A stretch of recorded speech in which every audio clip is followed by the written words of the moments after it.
Today, we're exploring the work of Piaget, a pioneer in developmental psychology. His cognitive development theory offers a comprehensive look at how human intelligence grows. Piaget focused on how children actively build knowledge by interacting with the world around them. This idea reshaped how we understand learning and growth from childhood onward. Let's explore the nature of intelligence through two key ideas. First, static aspects, things like perception, imitation, mental images, drawing, and language. These help us understand and represent the world as it is. Then, there's figurative intelligence, the ability to represent and manipulate dynamic, changing realities. Piaget saw cognitive development as a progressive reorganization of mental processes, shaped by both biological growth and environmental experience. Together, these ideas give us a fuller picture of how intelligence works. Let's talk about how our minds balance two key functions to build what we call operational intelligence. According to Piaget, our brains are wired to seek this balance naturally. On one side, we have accommodation. That's when we change our existing mental frameworks to fit new information that doesn't quite match what we already know. On the other, there's assimilation, where we fit new experiences into our existing ideas, reshaping those experiences to make sense within what we already understand. Together, these processes keep our thinking flexible and growing. Piaget suggested that every child goes through these 4 stages in the same order, though the pace can differ. Each stage marks a big shift in how they think, not just more knowledge, but a whole new way of understanding. From birth to 2 years, it's all about sensing and doing, the sensory motor stage. Between 2 and 7, kids start to use symbols and play, entering the pro-operational phase. From 7 to 11, they apply logic to concrete situations. Finally, from 12 onward, abstract thinking takes hold. Let's explore the sensory motor stage, which spans from birth to about 2 years old. During this time, bobbies move from simple reflexes to early symbolic thinking. There are 6 substages in this period, each building on the last. A key milestone here is understanding object permanence, the idea that things still exist even when out of sight. Bobbies show this in games like peekaboo.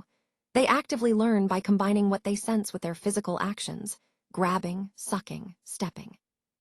This is how they start making sense of the world.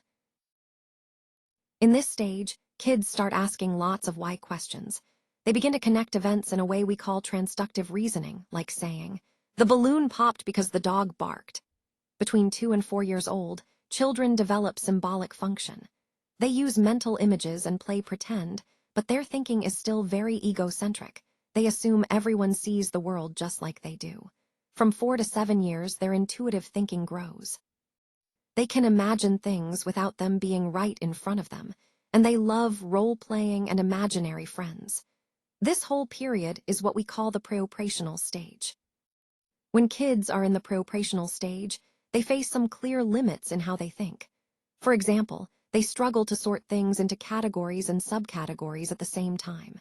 Show them 8 dogs and 3 cats, and they'll say, "More dogs instead of more animals."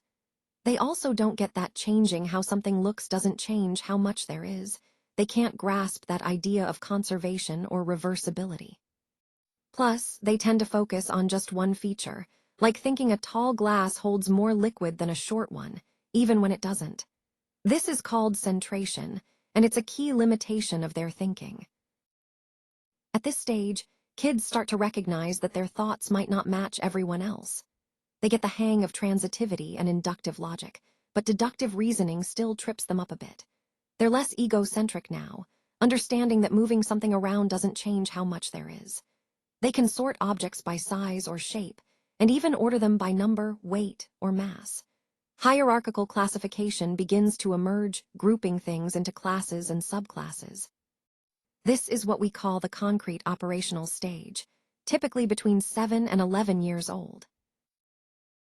At this stage, teenagers develop what we call formal operations, a new level of thinking that changes everything. They start to think about their own thinking, a skill called metacognition. This means they can monitor and reflect on their mental processes.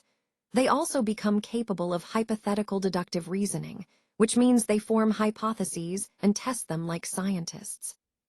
Alongside this, They experience an imaginary audience, feeling like everyone's watching, and a personal fable, that sense of being unique and invincible. It's a powerful mix shaping their view of the world. We've reached the final stage beyond formal operations, where systemic, metasystemic, and paradigmatic thinking come into play. This post-formal thought integrates Piaget's work with modern cognitive theories, emphasizing working memory and self-management. Neo-Piagetian theories, like those from Case, Demetriou, and Commons, show development isn't always linear and highlight some limits, like underestimating sociocultural influences. Despite critiques, Piaget's ideas transformed education, inspiring child-centered classrooms and adaptable teaching methods. This slide wraps up the theory's applications, critiques, and evolution.